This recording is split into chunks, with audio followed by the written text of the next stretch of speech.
Bonjour à toutes, bonjour à tous, et bienvenue dans ce deuxième épisode du Sonar consacré à 3ds Max.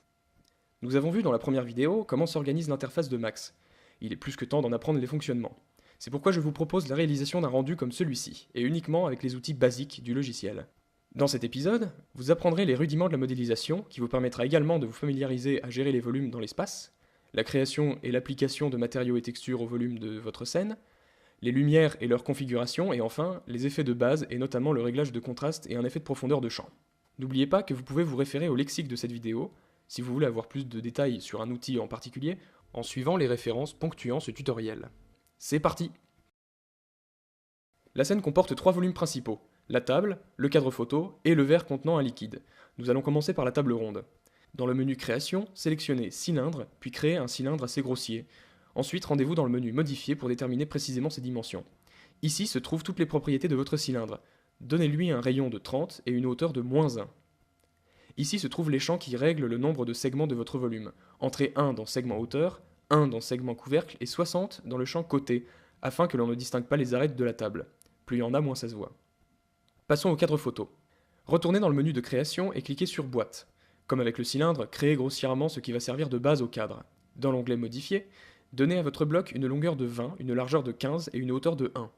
Vous avez ici le volume de base du cadre photo. Il va falloir passer par une étape de modélisation pour créer le creux avec la photo et la plaque de verre. Sélectionnez votre bloc et cliquez dans le champ Liste des modificateurs. Voici toutes les actions de modification que vous pouvez appliquer à votre volume. Nous allons choisir Éditer Poly, qui est le principal outil de modélisation 3D.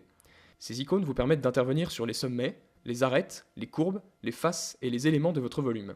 Cliquez sur Polygone et sélectionnez la face supérieure de votre boîte. À présent, toute action que vous allez effectuer via ce panneau de notification s'appliqueront sur cette face du volume.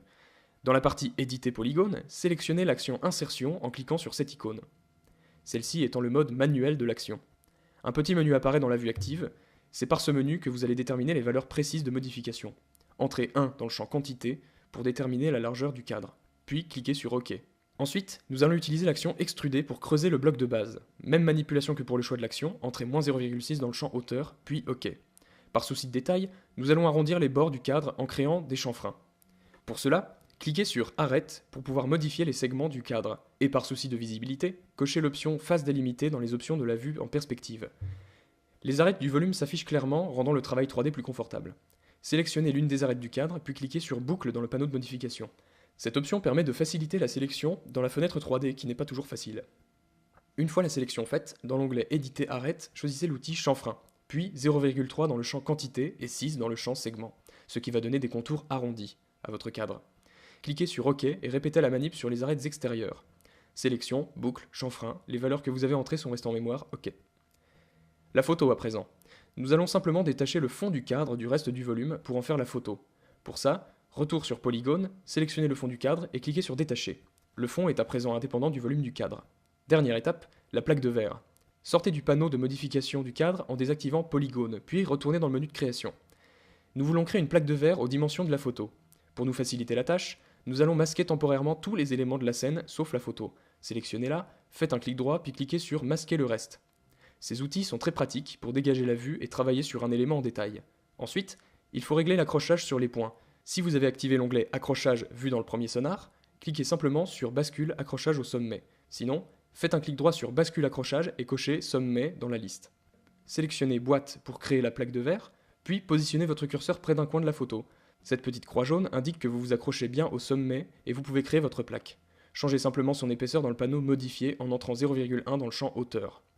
Pour afficher de nouveau tous les éléments de la scène, faites un clic droit dans une zone vide, puis choisissez Afficher tout. Voilà, votre cadre est prêt.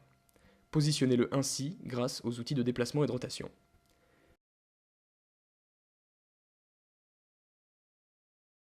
Passons au verre et à son contenu. Nous allons voir dans cette partie une autre méthode de modélisation, car nous n'allons pas partir d'un volume 3D comme base, mais d'une forme 2D à laquelle nous appliquerons une action d'extrusion, circulaire pour être précis. Voici la procédure. Dans l'onglet Créer, rendez-vous dans le menu Forme, puis sélectionnez Ligne. Dans la vue de face, dessinez un L, tout simplement, et sans prendre en compte l'échelle de votre scène. Pour note, le clic droit permet de quitter la création de votre ligne quand vous avez terminé. Une fois votre beau L fait, allez dans l'onglet Modifier. Remarquez que les outils de modification des formes 2D sont très similaires au volume 3D. Il concerne ici les sommets, les segments et les splines, qui sont des groupements de segments. Cliquez sur Spline et sélectionnez le L. Dans la partie Géométrie, entrez 1 dans le champ Contour, vous permettant de créer l'épaisseur de votre verre. Vous pouvez bien sûr, comme avec le cadre photo, créer des chanfreins à partir des sommets, ce que nous ferons sur les bords du verre.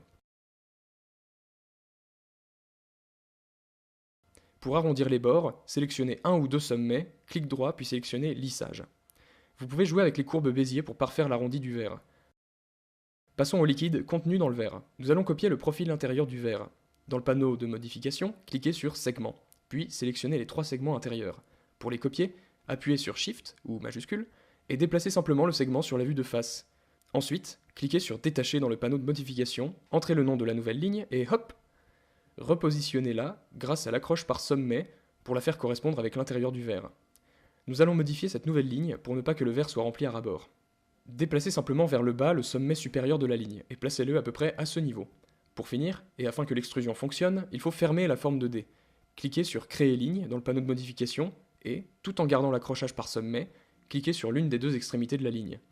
Déplacez le curseur vers l'autre extrémité tout en maintenant la touche Shift ou Maj enfoncée, ce qui aura pour effet de tracer une horizontale parfaite pour la surface de votre liquide. Servez-vous des accroches pour aligner les points sur la verticale, puis fermez la forme en rejoignant enfin l'autre bout de la ligne. Dernière étape enfin, même si les sommets sont superposés, ils ne sont pas soudés. Sélectionnez tous les sommets et cliquez sur Souder. Voilà, votre verre est ici et il ne reste plus qu'à lui appliquer une extrusion pour obtenir un volume 3D. Sélectionnez la forme de votre verre et retournez dans la liste des modificateurs. Choisissez Révolution. Cette action a pour effet d'extruder une forme 2D autour d'un axe. Cliquez sur le bouton Max pour déplacer l'axe de rotation sur le bord droit de votre forme. Le verre apparaît enfin. Mettez le nombre de segments à 60, comme la table, et cochez l'option Noyau soudage pour éviter les conflits de sommets au centre du verre. Faites de même pour le liquide. Vous pouvez bien sûr intervenir à nouveau sur la spline de base si la forme ne vous convient pas. On y est presque, car le verre n'est pas vraiment à l'échelle. Vous n'avez plus qu'à le redimensionner et à le placer sur la table comme ceci. La partie modélisation est terminée. Passons maintenant aux matériaux et textures. À propos des textures et photos que nous utiliserons, vous pouvez soit utiliser les vôtres, soit télécharger celles du tutoriel via le lien dans la description.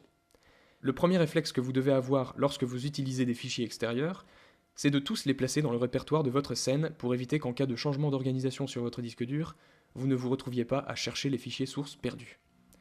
Une fois les fichiers centralisés, nous pouvons commencer par l'image de fond. Pour placer une image de fond, faites un simple glisser-déposer de votre photo à 3ds Max sur le fond de la vue en perspective. Sur la petite fenêtre qui apparaît, cochez les 2 options, puis OK. Vous venez à la fois de créer un environnement dans votre scène et d'appliquer une photo de fond dans votre 3D direct. Pour accéder aux options d'environnement, cliquez sur Rendu puis Environnement. La photo utilisée se trouve ici. Nous allons la modifier pour lui donner un effet de flou. Pour ça, ouvrez la fenêtre de l'éditeur des matériaux en cliquant ici. Les plus sagaces d'entre vous remarqueront que ce n'est pas la même fenêtre présentée dans le précédent tutoriel. Il s'agit en fait d'une version détaillée de l'éditeur de matériaux uniquement présente dans les dernières versions du logiciel. Personnellement, j'ai toujours utilisé l'interface classique, et ce n'est pas aujourd'hui que je compte changer. Je vais donc dans Mode pour choisir Éditeur de matériaux compact, et voilà. Pour modifier l'image de fond, donc, vous devez avoir la fenêtre de l'éditeur de matériaux et la fenêtre d'environnement, toutes deux ouvertes. De l'emplacement de votre image, faites un glisser-déposer sur l'une des capsules de matériaux disponibles. Choisissez Instance dans la petite fenêtre qui s'affiche, et hop, voilà votre texture de fond. Petite note, le terme instance signifie que vous allez créer un lien entre votre matériau ici et l'environnement là. Toutes les modifications de votre texture dans l'éditeur de matériaux sera automatiquement reportée sur votre environnement. Pour ajouter un effet de flou, vous n'avez qu'à entrer 0,05 dans le champ décalage du flou. La table à présent.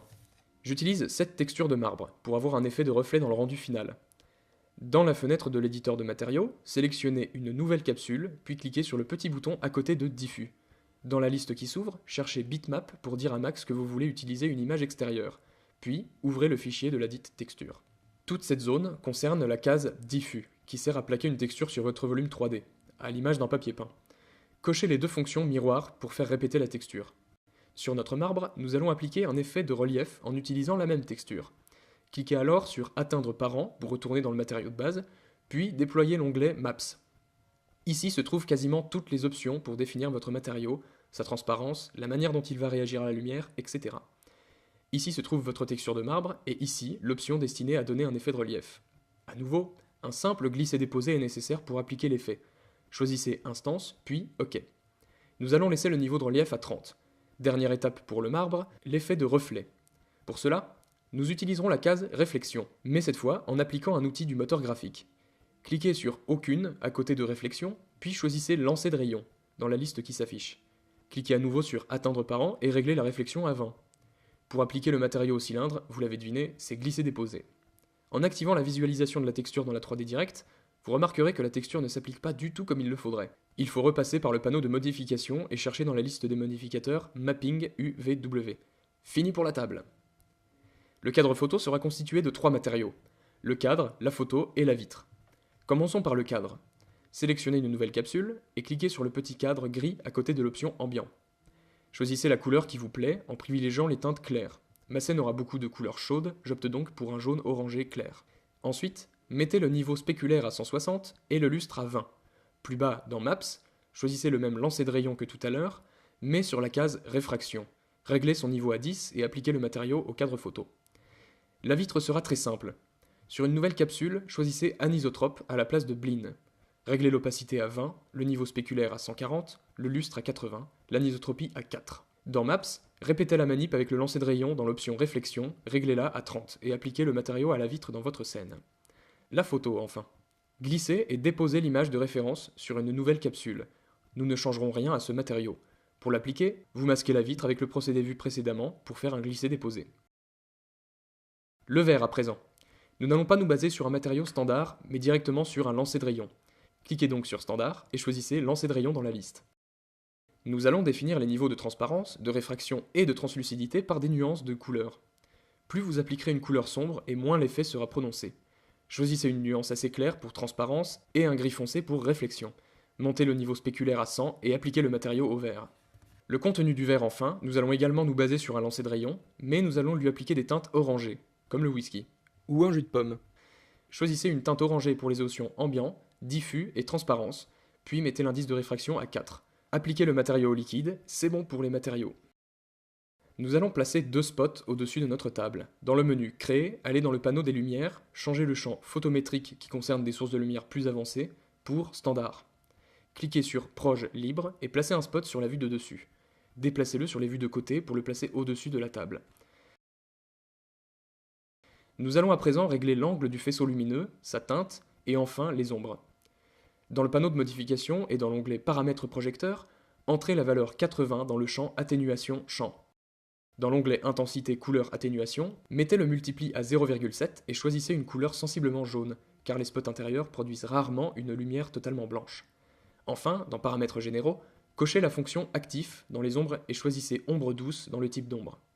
Copiez le spot pour créer un second éclairage, toujours en cochant Instance. Tout ça commence à prendre forme. La dernière étape consistera à appliquer les effets pour améliorer le rendu final. Nous allons appliquer 2 effets, une profondeur de champ et un ajustement de contraste. Pour la profondeur de champ, vous devez créer une caméra dans la scène. Rendez-vous dans le panneau de création, fenêtre caméra, choisissez cible et posez votre caméra dans la scène. Pour vous placer sur la caméra, sélectionnez la vue en perspective et appuyez sur la touche C de votre clavier et activez l'option Afficher zone d'image valide en cliquant sur Caméra 001 ou en utilisant le raccourci clavier majuscule plus F. Placez alors la caméra de sorte à ce que le cadre et le verre soient tous deux au milieu de l'écran et la cible au niveau du bord avant du verre. Sélectionnez la caméra et allez dans le panneau de modification. Appliquez l'effet de passe multiple et assurez-vous de voir cocher la case Utiliser distance cible. Voilà le rendu de l'effet de profondeur que nous allons compléter par un niveau de contraste rehaussé. Appuyez sur la touche 8 de votre clavier pour ouvrir la fenêtre d'environnement et effets. Allez dans l'onglet Effets et cliquez sur Ajouter. Sélectionnez Luminosité et contraste et montez le contraste à 1. Appuyez sur F9 pour contempler votre travail. Une fois le rendu des passes terminé, cliquez sur Enregistrer image et sauvegardez-la. Pour changer le format de votre image, cliquez sur Configuration de rendu ou appuyez sur F10 et changez la hauteur et la largeur à votre convenance. Ce tutoriel est à présent terminé. N'hésitez pas à vous référer au lexique pour avoir plus de précision sur les points abordés ici. Merci d'avoir suivi ce 2e épisode du Sonar et je vous dis à très bientôt pour le 3e. Adios!